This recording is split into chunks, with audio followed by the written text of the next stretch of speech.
Hey guys, it's Communications, and welcome to my review of Spider-Man 2. The sequel, which was considered at the time one of the best superhero movies. Roger Ebert gave it 4 out of 4 stars. Uh, yeah, he thought it was one of the best superhero movies that he's ever seen. And this is a movie that I remember really, really enjoying when I was young, but I haven't seen it in years. And so until recently, and I know I mentioned how the new Amazing Spider-Man sequel, Amazing Spider-Man 2, is the best Spider-Man movie because it has the best Spider-Man and all that, best action and so forth and so on. But I gotta be honest, after watching this again, I have to say that I'll give this one a slight edge over the Amazing Spider-Man 2. Just a slight edge.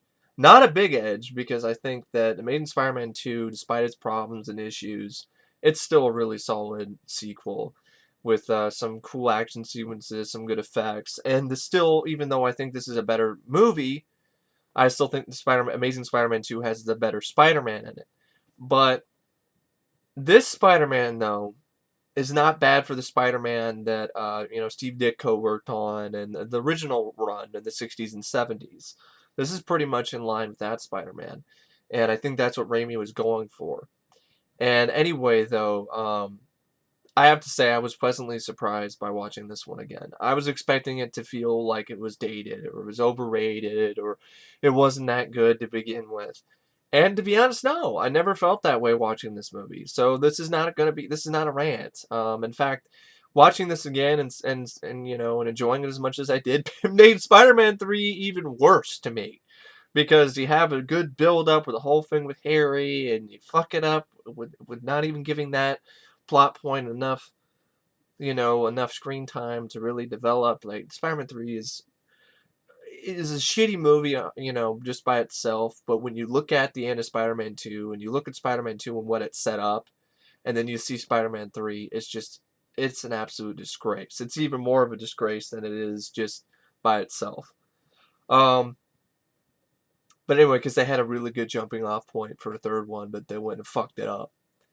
But anyway, Spider-Man 2, for a film that almost didn't have its star, Tobey Maguire almost did not reprise his role because he was having back issues and problems with his back, and he considered backing out, so to speak. And so they tried to scramble to find somebody else. Maybe Jake Gyllenhaal was rumored maybe to replace Tobey as Peter Parker Spider-Man, and Topher Grace. Yeah, Topher Grace, who go on to become Venom and anti-Venom, the fucking Eddie Munster of the Spider-Man villains in Spider-Man 3. He was almost Spider-Man. Same thing with Jake Gyllenhaal, but I think they were going to go for Jake Gyllenhaal. But then Tobey Maguire got back in play and reprised his role. And he's a lot better in this than he is in Spider-Man 3. Spider-Man 3 is just horrible writing all across the board and just really bad acting by Tobey. Here, this isn't bad acting. I think he does a pretty damn good job as an acting. There are a few moments where it's just bad writing, like, oh boy, yeah, sorry, Mary Jane, yeah, oh boy, like, this is not the 50s. Don't talk like you're from the 50s. This is not Happy Days. But anyway, and yeah, the humor, not funny, except for a few moments I kind of chuckled, like the some bits of slapstick, where Peter's trying to deliver the pizzas in the beginning, and he ends up he hides in the broom closet, and just all the brooms are falling over, and he's trying to put them back in without making a scene, and those type of scenes always kind of crack me up anyway, so what seems like a completely unfunny scene to another person, I actually thought was kind of funny. The scene in the elevator with Hal Sparks, it was kind of tight in there. It's kind of tight around the crotch area. It's like, yeah, it is. Yeah, a little. I mean, yeah, it was awkward, but it nailed the awkwardness of that situation of seeing Spider-Man taking an elevator. Um, but the quips, there wasn't really anything. I mean, Peter said one line. He said when Doc Ock was robbing a bank, he throws some change, throws bags of money at him, and he throws it back at Doc, slings it back at Doc Ock, and he's like, oh, here's your change. It was like that. That was bad. There wasn't really a lot of good one-liners, unlike Amazing Spider-Man 2. Like I said, it's almost like this film, though this franchise, Raimi's franchise and Webb's franchise, are two completely different Spider-Mans. This franchise is more on the 60s and 70s Spider-Man, and Webb's franchise is more of, for example, the 90s or the late 80s and current day Spider-Man with his sensibilities and the way he acts and the way and the jokes that he says and everything like that. Because in the 60s and 70s comics, there wasn't a lot of hilarious moments. There were a few jokes here and there, but um, wasn't as funny as he would go later on. Spidey would later on become in the comics. Um, and I also thought this one was a lot better written, way better screenplay. Alvin Sargent helped work on the screenplay. There's a screen story with Alfred Go and Miles Millar, Michael Chabon. Alvin Sargent, I think, did a really good job, and I remember hearing that he was like a last minute thing. Like they just last minute hired him to do some bunch of rewrite, a bunch of writing, a bunch of rewrites. And considering this movie seemed to have a hard time getting, like the star was gonna back out, but then it came back in just in time. The whole thing with the falling out between Danny Elfman and the director, like Danny Elfman said he'd never work with Sam Raimi again after this movie. I don't know what happened. We still don't know what happened. He says I don't know how somebody could change so much, and I'm like I don't know what happened. But this is a movie where it still felt like a Raimi film. The way it's edited, the way it's directed, the way that it's shot, the way it felt like a quintessential Sam Raimi film. It had sort of that Darkman vibe at points, not as dark as Darkman, because Darkman is essentially in a lot of ways a horror film. Um, this is but you could see that sort of superhero sort of vibe that he had in Darkman in this and in the first Spider-Man, which I haven't seen in a while. But I've always liked that one, and I have a feeling like I'd watch it again and I'd still like it. So we'll see what happens soon enough. But yeah, Spider-Man 2, I was really, really surprised by how much I really enjoyed it this time around. Like I hadn't seen it in years, and I thought it was gonna be an overrated, boring, lackluster, lame movie, and it really wasn't the case for me. I felt I was really into the story. I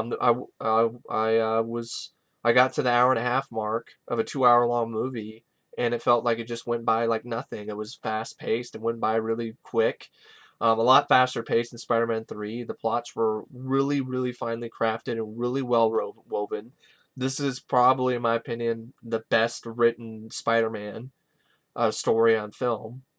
Really well done. Originally, I thought the whole story of him losing his powers because he's not confident in himself or whatever is kind of lame, or he just quits because the stress is too much. But the more and more I thought about it, the more and more I liked the way that they approached it. It just showed what the film I thought did a really good job showing what it means to be a true hero. What it means to be a hero. And you can have all these powers, you can have all of this, but in order for him to become Spider-Man again, he has to learn to like I like the whole thing. You have to let your dreams go, and sometimes the best thing to do is to let your dream go, so to speak, and. So it's like, and I like some of the sort of moments, like the when he saves the baby in the fire, after he supposedly lost his powers and gave up being Spider-Man and he's going to be Peter Parker now. Um, I like the whole sort of a little bit of story, a little bit of plot, it has there where you have the whole thing where there's a firefighter who tells them he saved the baby, but it's like, oh, some poor soul got trapped in the fourth floor and didn't make it. And I think that really did a good job without getting right in your face the message of, hey, even heroes can't save everybody, so Spider-Man can't save everybody either. Um, so I thought that was a nice little touch. There's a lot of really nice touches in this. I thought the directing was fast, fluid, well done. I didn't mind the editing techniques, like the one with the woman screaming, Doc Ock's wife screaming on a plate of a piece of glass flying towards the screen. I didn't mind that. I liked Raimi's style. That's totally typical of the stuff that Raimi would do with his other movies. He has a very artistic, unique style with his films that he seemed to have completely forgotten about lately. I don't mind the transitions, like the spider emblem that transitioned. A lot of the transitions in the film I didn't mind. I thought they were cool. Um, the scene with Doc Ock in the operating, in the hospital where his arms wake up, great scene. I loved it.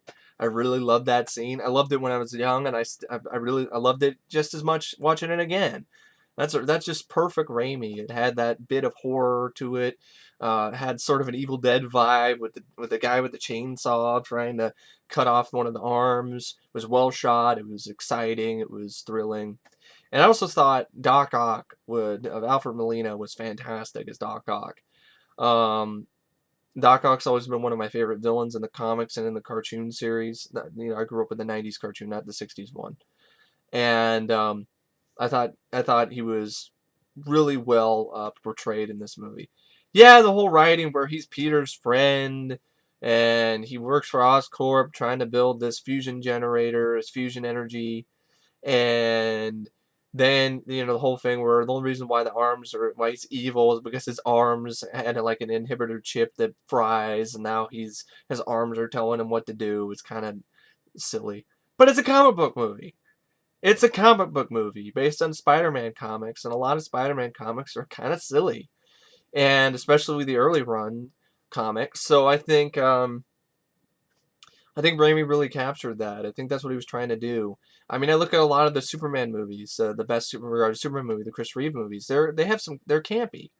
They're campy, but they have a nice heart to them. And I think this film, in many ways, just it kind of has that sort of vibe, that Richard Donner Superman vibe, this campy tone, handling the superhero with enough seriousness, like Superman 2 did, for instance, with the whole thing where Superman gives up his powers for Lois. But you have the whole scene of the truck stop where he gets his ass, at the diner where he gets his ass kicked by the trucker guy, and you have a little bit of moments here and there with Peter, but not a lot after he quits being Spider-Man. You don't have anything to that extent where he gets his ass kicked, like in Superman 2. I'd probably say Superman 2 is the best way handled, example of when a hero loses his powers. But I think it's always interesting to see that in a superhero film because you don't see that very often. A lot of times a superhero he's got his powers, he's got to save the day, and he doesn't end up losing his powers, which I thought was an interesting thing to see on the screen. And I thought Spider-Man 2 actually handled that really well. And so yeah, going back to the whole thing with Doc Ock, I think Alfred Molina, like I really was impressed with his performance. I thought he did a great job. He had fun playing the villain, but he wasn't too super over the top by like Willem Dafoe. But I'm sorry, I can still watch Willem Dafoe. I'll take Willem Dafoe over Dane DeHaan. And I liked Amazing Spider-Man 2, but his guy, like I said, his Goblin looks like Evil Ed from Fright Night. You're so cool, Brewster. You're so cool, Parker. And I can't take it seriously. And he shows up, kills Gwen Stacy. You don't have the lead scene where Spider-Man beats the shit out of him, so you really don't have a lot of that weight. And yeah, he's not nearly as memorable as Willem Dafoe. As corny as Willem Dafoe's dialogue was, and how silly as his outfit looked, like a Power Ranger villain or a Power Ranger, um, he's a lot more memorable than Dane DeHaan. And and Alfred Molina's Doc Ock is 10 times better than anybody in The Amazing Spider-Man 2 or Kirk Connors, played by Rhys Ifans in The Amazing Spider-Man. I think this is the best villain in the entire series so far, entire Spider-Man series that's shot on that's become feature films.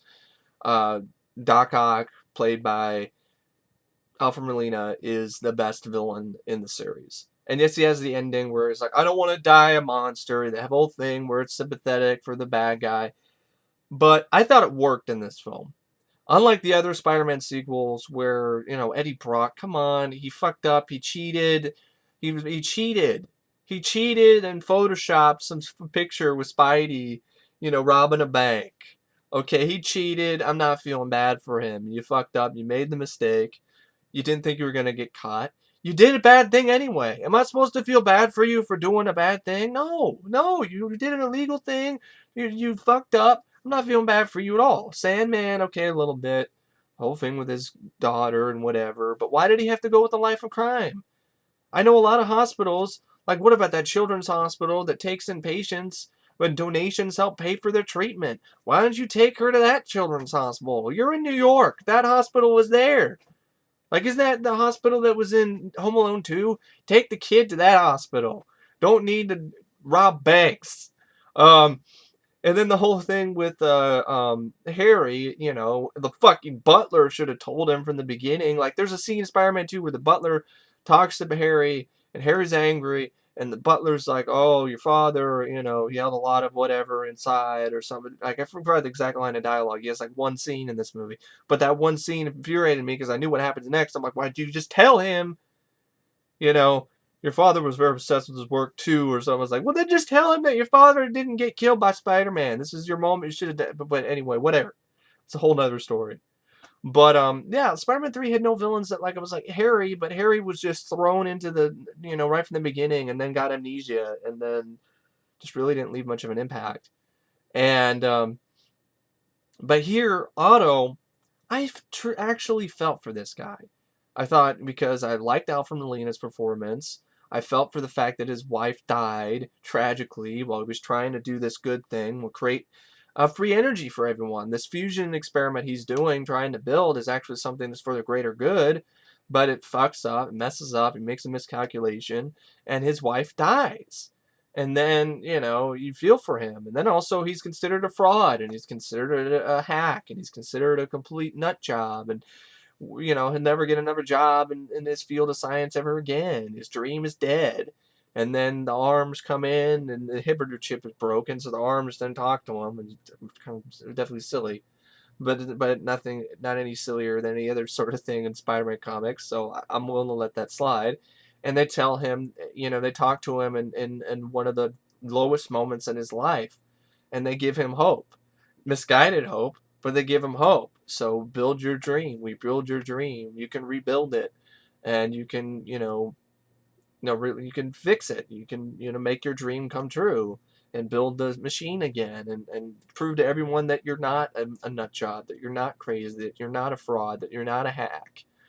And, so, everything he does in this film, from, going after Spider-Man, only went after Spider-Man because he needed the tritium, which was the mineral that really, really helped make the whole thing work, and help create fusion, and he needed that. So the only reason why any kind of sequence where Doc Ock is breaking the law is pretty much so he can build this machine, and supposedly for the greater good. But of course, not really, because it didn't work once. Why would you think it would work again? But he's not all there because his arms are controlling him and taking over his life at the lowest point in his life at this moment, because his wife is dead. The only thing he had was his wife, and now she's dead. And I just thought it was handled better. You actually do feel sympathy for Otto. You don't feel sympathy for Electro that much. Well, a little bit, but not. I agree with some people. His whole plan, but I still don't have a problem with that, where he just loses it and goes crazy and wants to kill Spider-Man because he just assumes that he's the one that set him up. It wasn't because he didn't remember his name. Okay. That people who say that criticism need to stop it, because that's not what happened in Amazing Spider-Man 2. That's what happened if you just saw the trailer, but it's not because he didn't remember his name, because directly after that scene where he's having a hard time remembering his name, then Spidey remembers his name is Max, tries to talk him down, and then some dumbass sniper shoots him, and then that causes the whole fucking clusterfuck. That's not why he became Electro. That's not why he became a supervillain. So stop it with that. That's simplifying it even further than that movie already simplified Electro's, plot, whatever he had in mind of, what his plot was. But at the end of the day, I still find that movie a really fun flick. I still hold that one in pretty high regard in terms of superhero movies. I like The Amazing Spider-Man 2. Despite all its flaws, its corny dialogue. Like, keep the change, that's bad, here's your change, but this is pretty bad too. I didn't even mention this in the review, and I should have. The whole thing was like, it's my birthday, and it's time to blow out the candles. That is pretty fucking awful. I'll have to admit, that is Batman and Robin-esque. But anyway, in this film, you have some corny moments too, where even Otto Octavius, even Alfred Molina's performance isn't, completely perfect because they have the whole stuff where the arms are fused to him now, and he's like, no! It's like, come on. This is like, it was so corny. And it was like, I understand. It's like, oh no, my wife is dead, and now I have these arms stuck to my body. And I'm like, but no, come on. I guess George Lucas saw Spider-Man 2 and saw that corny ass scene and said, yep, that's what the end of Revenge of the Sith should be. No, Madman, no. Yeah. Put those two scenes side by side. They're almost identical. The way with the no, that was pretty bad. And then the whole thing where the arms could tell him his plan, and he's like, nothing is going to stop me. Nothing. Like, yeah, really, okay, all right. But it's totally something you'd see out of a comic. So at the end of the day, it's over the top, but I can deal with it. A lot of comic book movies are over the top. I mean, Jack Nicholson's performance in Batman '89 is so over the top, but it's great because it's Jack Nicholson being over the top and having fun being the Joker. So I don't really care. So a comic book movie, I like the fact that Spider-Man 2, it doesn't really take itself uber seriously. There are moments where it has its serious moments, a serious tone. The scene where Peter when he decides to tell Aunt May the truth. That it wasn't her fault that Uncle Ben died, because she thought it was her fault because she didn't convince him not to take Peter to the library. Should have just let Peter take the subway. That's not the original. That was so she feels guilty and thinks that she killed Uncle Ben for all these years. And Peter then has that one moment where he tells her the truth, that it wasn't your fault. It was my fault. I didn't go to the library. I went somewhere else. I wanted to make some money to buy a car for Mary Jane because I wanted to impress her. And I thought the acting by Tobey Maguire, especially, and Rosemary Harris, she was great in this as Aunt May. And the acting by Tobey Maguire in that one scene especially was really good. And that showed that, yeah, he can be a good actor. Spider-Man 3 is not a good example, but that one scene proved to me that he could be a good actor. And I think that this film is definitely more of the Boy Scout kind of, the 60s Spider-Man. The 60s Spider-Man was a lot like this Spider-Man. And this Peter Parker was a lot like that Peter Parker. So like I said, this Raimi Spider-Man films are a lot like throwback Spider-Man movies. And the Amazing Spider-Man franchise is more like modern day. So I think... And that's kind of interesting, because you have like a movie, Spider-Man 2, it's supposedly take place in 2004, but it has this very, very 60s sensibility to it. And it's pretty obvious. But there are other corny moments that suck, like the fucking scene where after he decides he's not going to be Spider-Man anymore, this great shot that's homage to issue number 50 of Spider-Man, where you have Spider-Man No More, the famous issue where Peter, throws away the Spider-Man costume. Really does a great job recreating that iconic comic book cover on film. And you go from that, a good scene, he's had to quit being Spider-Man, to raindrops falling on my head. Da, da, da, da, da, da, da, da, da, da. I'm like, what the fuck? I'm just like, it's not funny. It wasn't funny. It's not funny. It's just that scene is as bad as and cringe-inducing as cringe-inducing as the dancing scene in Spider-Man 3. That is some corny ass bullshit. And what the hell? And it really ruined a good potential for a good scene. This should not have been portrayed as a fucking joke. This should have been portrayed as a serious moment in Peter's life, where he's decided, I'm not going to be Spider-Man anymore. And then after that, it's raindrops falling on my head. It's like, what the fuck? This should be a serious moment where he's decided to put his own life in order and figure out what it truly means to be a hero in the process. Maybe get back with MJ. Basically put the pieces back together of his life right now, which is falling apart.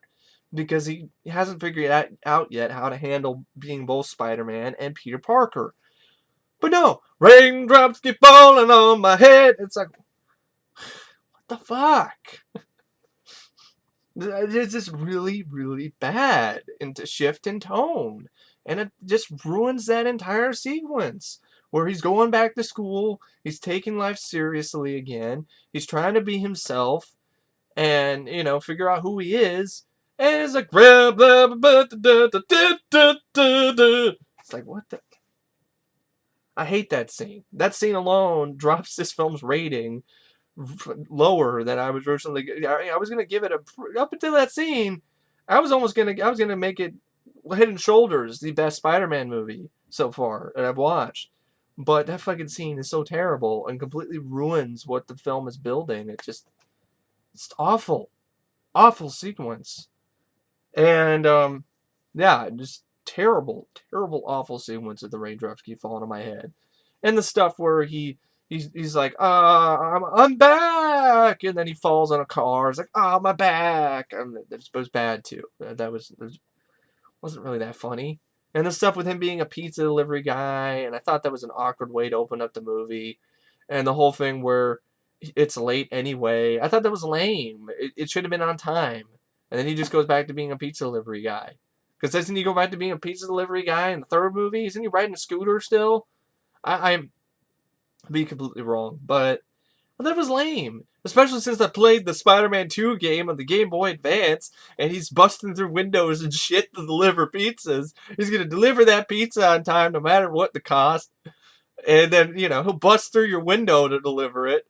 And here it is. He's late. I didn't think that was... He should have been on time. That would have been even more, funny, instead of him getting fired. But we had to establish the whole thing where he's down in the dumps and he's struggling financially and emotionally. And some other things. There were Harry Osborn, not very well written in this film. There's some moments where he's good, but other moments are really bad. Like when Spider-Man shows up, to try to stop the fusion, it was basically a small sun from literally just annihilating and Oscorp Tower or wherever they're doing the experiment. And he's like, I was like, no, not my money. This is my money, or something like that, acting like some fucking over-the-top cartoon character. And Spider-Man saves him. He's like, this doesn't change anything. Yeah, it was just really bad. Then he just did a little slap fight he has with Peter at the planetarium party or whatever with John Jameson, where he announces he's gonna get married to Kirsten with Mary Jane.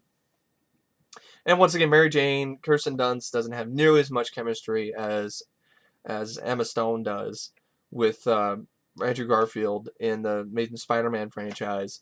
But this is one of the better ones where it seems like they kind of have a little bit going on in some scenes. I have to admit, after she broke up with John Jameson, left him at the altar, when she said, "Go get him, Tiger," that was, I liked hearing that, because that's a nice little, nice little reference to the comic. The scene where Mary Jane tells Peter, go, come here, Tiger, or something like that. I was like, go get it, And she called him Tiger a lot. And although Kirsten Dunst is not Mary Jane, when I think of Mary Jane, she's a smoking hot, drop dead gorgeous, supermodel, and Mary Jane is just the girl next door. No offense, she's not Mary Jane.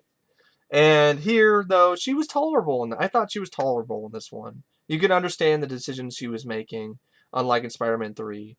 Where she was just being a bitch. Here I thought it was understandable why she was conflicted with Peter. Because said he was going to be there for the play, didn't show up because he had to stop a crime. And she doesn't know he's Spider-Man. So, and he doesn't want to tell her. And I like that. I thought it was a good scene too, where he's on the phone after it hangs up and he's just rehearsing to himself, trying to tell her that he's Spider-Man. But I didn't want to tell you because I don't want anyone to hurt you. If my villains ever figure it out about you, I don't want that to happen because I don't want anything to happen to you. And so you can understand how Peter's feeling the way he does, why he doesn't want to tell her that he's Spider-Man, and you can understand why Mary Jane is acting, thinking that Peter's just a flake because he doesn't show up for the play, and that whole scene has that another useless Bruce Campbell cameo where he's being an asshole, just pointing at the doors like. Nobody was seated after the play started. And I'm like, I don't remember going to any play in my life where they just lock the frickin' doors. People have to use the restroom sometimes. they'll let you go use the restroom. That's like going to a concert and then they just lock the doors so you can't go have a pee break, after all the beer you've drank. Nope, you gotta sit there and hold it or piss yourself. Because this is a play, damn it. We gotta maintain the illusion. Bullshit. I'm sorry. I don't remember ever going to any play in my life where I couldn't leave and go to the restroom if I wanted to, or come back later, or there's an intermission too. So, but I guess Peter missed the intermission, or this is just one of the worst run playhouses ever because they're a bunch of assholes and we'll just lock the doors on everybody. So yeah, you gotta sit through a 3.5 hour, 4 hour long play without being able to, get out and use the restroom if you need to. Because fuck it. Fuck your bladder. Enjoy the play. That's the whole point. Fuck your bladder. This is a play. It's a serious business. I just didn't like that. Bruce Campbell's an ass in that scene. I heard he's an asshole in real life, so I guess he's just being like he is in real life. I am sorry. I love Bruce Campbell. It's just I'm just saying what I've heard. I haven't met him, so I don't know if he's really an asshole in real life. So I'm not gonna say he is an asshole. I don't know if he is or isn't. I haven't met him, but I've heard some things. But I don't like that scene, and I don't like this cameo in Spider-Man 3 either. Just like I don't like Ted Raimi's cameos in these movies. They're just random, and he's always this guy who's just trying to give J. Jonah Jameson ideas, and then Jameson just steals them from him. Woo! Very useful character. Just there to kind of get a chuckle out of the audience, but he made a Doctor Strange reference, which I thought was kind of fun, but that's really about it. But yeah, the whole thing, I can understand why she thinks Peter's a flake. He missed out on play. He's not communicating with her. She's in love with him, but he doesn't really ever seem to notice it, or he doesn't really, repay the favor. And the reason why is because he's Spider-Man, but he doesn't want to tell her. So at least I actually didn't mind this dynamic, and I thought it worked in this film. And I think I honestly would say I prefer this sort of dynamic over eventually he tells her, and then she knows, and now she wants to be with him despite the fact that she's going to be in danger because she's willing to do anything to be with this guy. And that sort of was handled a little bit. That was dealt with a little bit in Amazing Spider-Man 2, but the problem with Amazing Spider-Man 2 is that in the previous film, Peter already basically, just prematurely ejaculated his fucking secret identity to Gwen Stacy, like, in the first movie, like, in just a matter of no time. And I do have an issue with that. And I know I didn't really emphasize that much in my review, but I do have an issue with that. At the end of the day, I prefer the whole thing where he's not wanting to tell the truth until a moment arises where he feels confident enough to do so. And he tells her the truth, and then despite all of that, she still wants to be there for him. And she's willing to risk her life to be here with him, with Peter and Spider-Man, because she loves Peter Parker. So she's willing to deal with whatever dangers that associate with Peter being Spider-Man. And having him just tell Gwen in the first movie was really lame. That you just don't have that dynamic anymore. So the moment when the revelation comes, like in this movie, it doesn't have any impact because it was already just revealed, like, and just I'm Spider-Man. And it's like, oh, whoa, let me kiss you. Let me get your pants now. I mean, it's kind of like not as romantic, so to speak. Kind of rushed. Here they handled it well, and then fucked it up in the third movie because you set it up well, the whole thing, and now she's like aloof. Now you have the whole shit where you have Peter, mouthing the words that are musical. Musical goes bad. Peter's trying to be there for her, but she's being a bitch, continuing to be a bitch. It's badly written. Then the whole thing where Harry comes in as Harry Goblin. And remember, he gets his memory back out of nowhere. And now he just decides to ruin Peter's life. And in order, for, I guess, not to kill him or some shit. I don't know, remember what the fucking plot was, Spider-Man 3. There's so much shit going on in that movie. And so then he just forces Mary Jane to break up with Peter because he wants to ruin Peter's life and ruin Spider-Man's life. And that's it. So all the effort and all the character building, all the moments that built up, from the first movie and in this movie, at the end of this movie, where you finally get Mary Jane here with a supposedly going to have now, they're going to begin a solid relationship with each other with Peter, and they're going to, Mary Jane and Peter are going to develop a solid relationship, and there's going to understand the whole reason it's okay. You're Spider-Man, but I love Peter, and I'll deal with Spider-Man, and I'll risk my life, to be with you. Fuck that! No, fuck that! She's jealous, bitch. You don't like me. You tell me you love me again, and you don't love me, and this off and on again shit. Oh, you kissed some girl. That was our kiss, and it's fucking terrible. And you're like, what the fuck happened here? This is a really good set jumping off point, and you fucked it up. So many reasons why. More reasons why Spider-Man 3 sucks, because it fucks up the ending of Spider-Man 2. It messes it up. It just messes up such a good way to end the movie, and then they fuck it up with half-assed shit in Spider-Man 3. Anyway, I can go on again. I don't know, hours and hours on that fucking piece of shit. Anyway, Spider-Man 2. When we're going back to the whole sort of stuff I was talking about, a lot of things are just, I thought Mary Jane and Peter, at least the relationship in this, was understandable why Mary Jane felt the way she did and why Peter felt the way he did. So I think that's a testament to the way the film was written. I thought it was a really well-written story, the best writing in a Spider-Man film so far. And yeah, at the end of the day, there's not a lot of Spider-Man action, but when there is, I mean, like I said, the opening with the pizza delivery stuff was not really, in my opinion, the best way to open up your Spider-Man movie, with him just basically delivering pizzas. I don't think should have been an action sequence. Could have opened it up with him stopping a robbery or something, or something like that. Not or like a heist or something. Some guys are heisting something when they're trying to escape in a helicopter, and Spidey comes in and stops them. Something other than I'm delivering pizzas. They're just lame. This is just lame. And hey, he stole that guy's pizzas.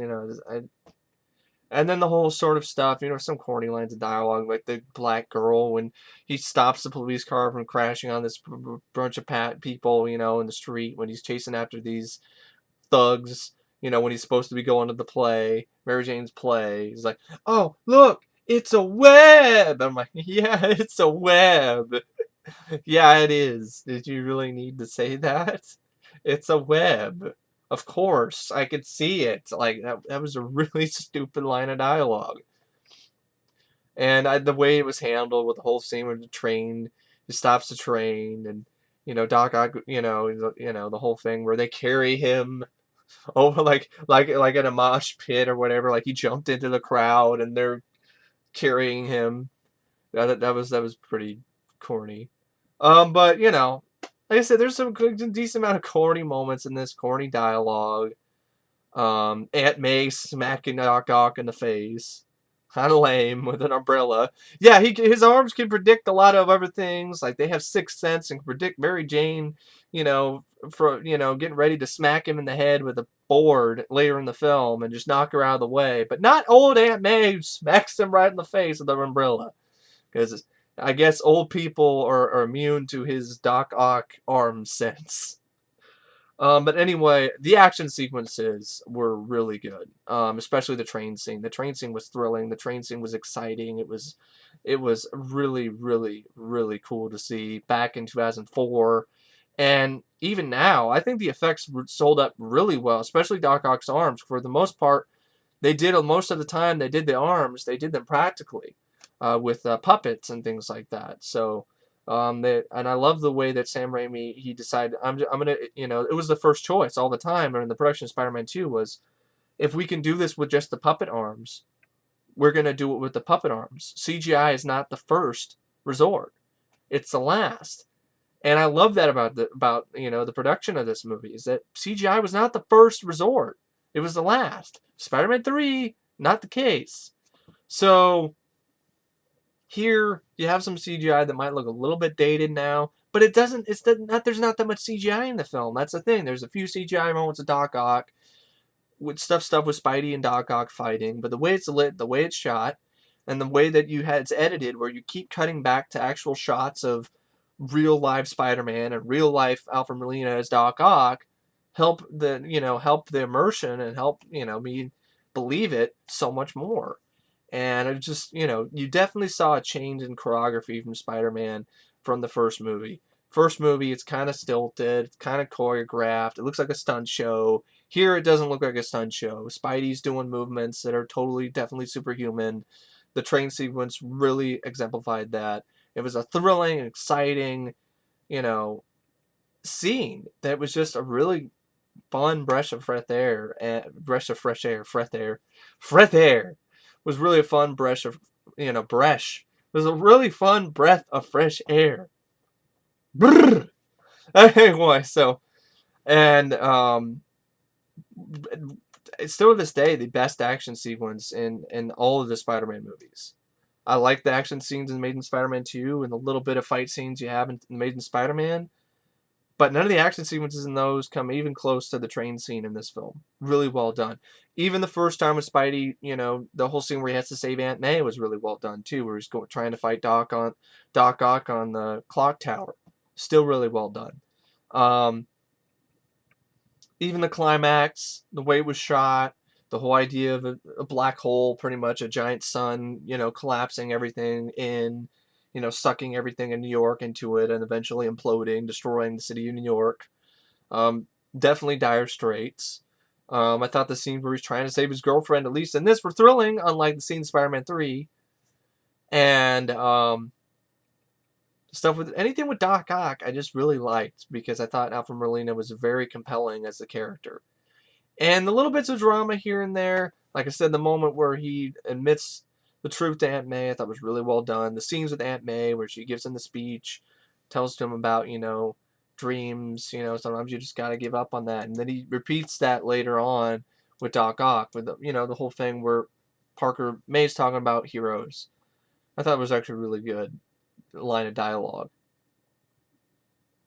where she's all like, we need a hero. Courageous, sacrificing people, setting examples for all of us. Everybody loves a hero. People line up for them, cheer for them, scream their names, and years later tell how they stood in the rain for hours just to get a glimpse of the one who told them to hold on a second longer. I believe there's a hero in all of us that keeps us honest, gives us strength, makes us noble, and finally gets us to die with pride, even though sometimes we have to be steady and give up the thing we want most, even our dreams. And then he repeats that later to Doc Ock, because Otto's conflicted, and his arms are trying to tell him to kill Spider-Man, and he's all telling him, but my dream. It's like, sometimes you have to, let your dreams go. And then he lets Peter go, and then he sacrifices himself for the greater good. Because he doesn't want to die a monster. And that works because you care about the character more. I know it's, it's another sympathetic Spider-Man villain. But at this point in time when Spider-Man 2 came out, it was the first time you had a sympathetic Spider-Man villain on film. Because Green Goblin wasn't sympathetic. You didn't sympathize with Norman Osborn. I didn't sympathize with Norman Osborn. He wanted revenge. He was slighted. He took this goblin serum. He went nuts. He went crazy. He went cray-cray. And it doesn't really matter. I didn't sympathize with him. So I did sympathize with Doc Ock. It was a tragic story. And I actually thought it was well written. And, but yeah, the bits of corny moments really hurt the film. Like raindrops falling on my head. Might as well just be dick drops falling on my head. There's cum everywhere and it burns my eyes out. That scene is just pretty much it's the image that I think of. It's that awful and hard to sit through. But other stuff, the jokes here and there sometimes don't work. Spidey doesn't really have anything funny to say. But other stuff I had fun with. The stuff with J. Jonah Jameson is great. J.K. Simmons is a match made in heaven for this character. He really nails it. And even the way, like in the wedding, when Mary Jane walks out and he's not even worried about his son. He's just like, call the caterer. Make sure they don't open the caviar. Like he's just like, what an asshole. But that's J. Jonah Jameson for you. It's like, oh, J. It's like one of the most lovable assholes in comic book and film history. Of course, the whole moment where he realized, I drove Spider-Man away. I drove him away. It's my fault. And then Spider-Man steals his costume back. He's a thief! Spider-Man's a thief! He's a menace! It's like totally J. Jonah Jameson. Just nailed it. And this is a great scene. And, I just thought there's a lot of good in this movie. I can see why a lot of people held this in high regard as one of the best superhero films. A lot of the best superhero films really do a good job showing what it means to be a hero. And I think this movie does that really well with, great directing, solid editing, a really solid screenplay. There are some moments where it's corny, and stuff like that. Delivering pizzas and the fucking rent guy, which I never liked the rent guy. He sucks. He's not funny. Rent. It's like, how about I punch you in the face? You want that for rent? Because you're annoying the hell out of me and you don't belong in this movie. Get the fuck out of here and take your girlfriend.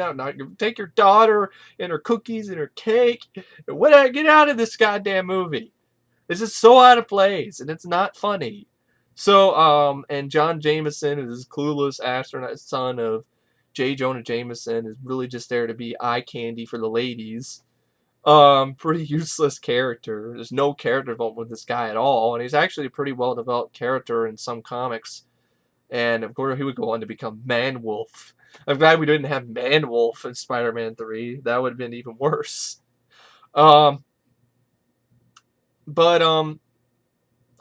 I said, there's a lot of good in this movie. The whole scenes where he's losing his powers, I thought was really handled really well. I thought it was going to be lame, but it was handled well. The action sequences when they were there were exciting and fun. And for the most part, the movie was fun. It was lighthearted. It had some seriousness to it when it needed to, but for the most part, it was a lighthearted movie, much like one of the 60s or 70s comics. A lot of lightheartedness and to the film, and it did feel like a comic book movie. There wasn't a moment where I was watching this movie and I thought I was watching another blasé wannabe Chris Nolan Batman flick, like a decent amount of superhero films nowadays are trying to be.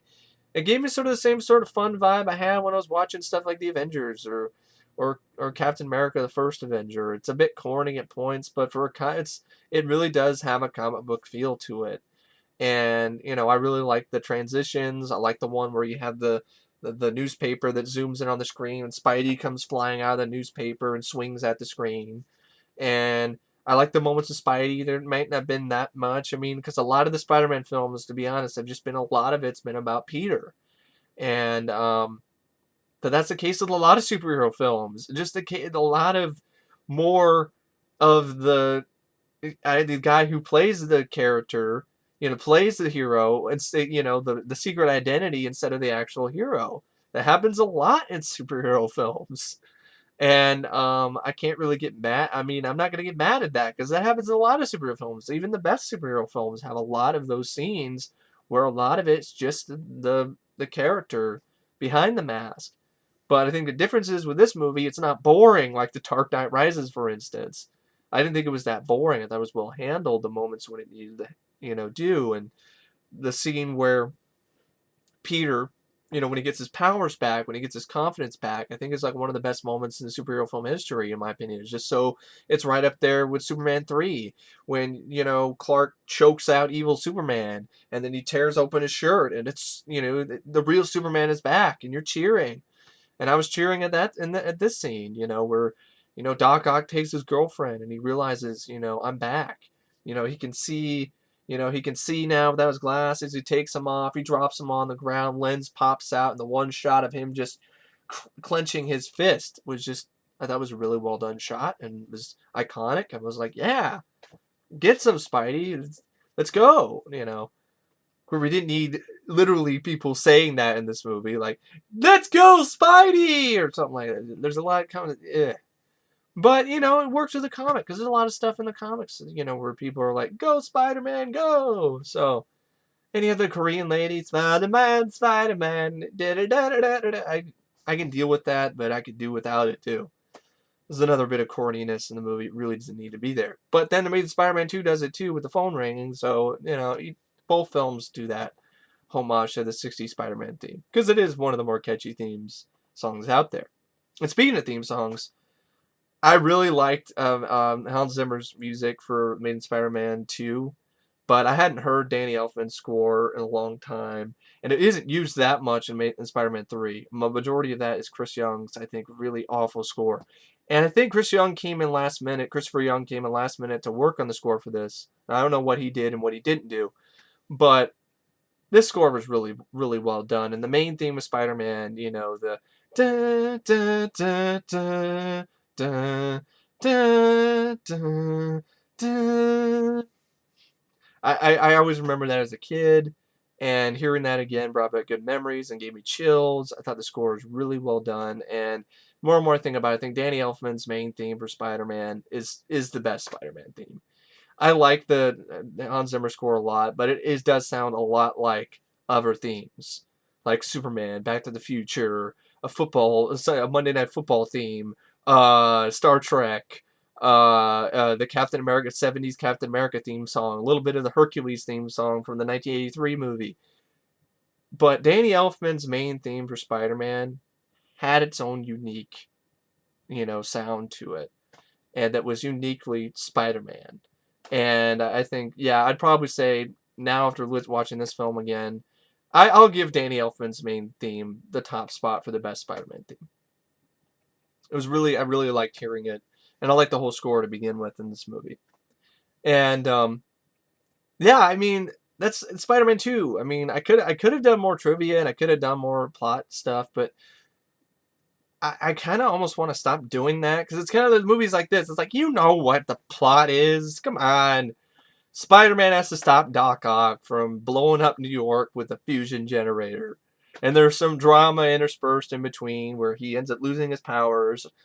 He's losing them on and off again, but eventually he gives up being Spider-Man because he isn't confident in it, or he isn't confident enough in himself and who he is, or he's stressed out. It does sound lame in retrospect, but I thought the film handled it well enough that I really didn't think that it was lame at one point while I was watching the film. Again, I did not think, wow, this is lame. Some hero this guy is. No, because he really didn't. It seemed like he forgot about what it meant to be a hero. I mean, in the beginning of the movie, he's delivering pizzas and shit instead of, using his powers for not necessarily the best things. And I think, the film does a good job showing what it truly means to be a hero and what it means to sacrifice, what it means to put on that suit every day, and what you represent and what you mean to people is hope. And I thought the film did a good job showing that, and the action sequences were there. The train scene is excellent, and the effects I think held up really well. The Doc Ock effects are really well done, especially when you have the practical puppet arms. They look real. Really well done. Why don't we have more of that? No, because we can be CGI now, because that's what it's all about now. Instead of being a last resort like it was in this movie, no. This movie won an Oscar, too, for Best Effects, but no. More CGI. And I'm like, less CGI, because I want to see more real stuff, like Doc Ock's arms when they were actually real. Or blending them with CGI, so you can't tell the difference, like a lot of scenes in this film. And I just thought, a lot of it was Spider-Man, the way that they showed him in action, a few action scenes they had were really well done. The train scene, thrilling, dodging everything, Doc Ock, fighting with them, whole stuff where he's got to stop the train, making poo faces. Really, that's pretty much what you're thinking of. When Tobey's holding the train back with all those webs, he's making that, face that we all make when we're trying to get a load out, that just we're having the hardest time. I just think of that scene in Austin Powers where the guy's like, the guy's trying to strangle Austin Powers, and it was like, and then Tom Arnold's like, man, hey, you're gonna blow, hey, don't force it, you're gonna blow an O-ring, it was like, hey, Hey, yeah, you show that turd who's boss. The same sort of stuff with Tobey, with his taking a shit faces while he's holding the webs back. Hey, come on! You laugh at that. It's just so the faces he makes are funny. He's like, it's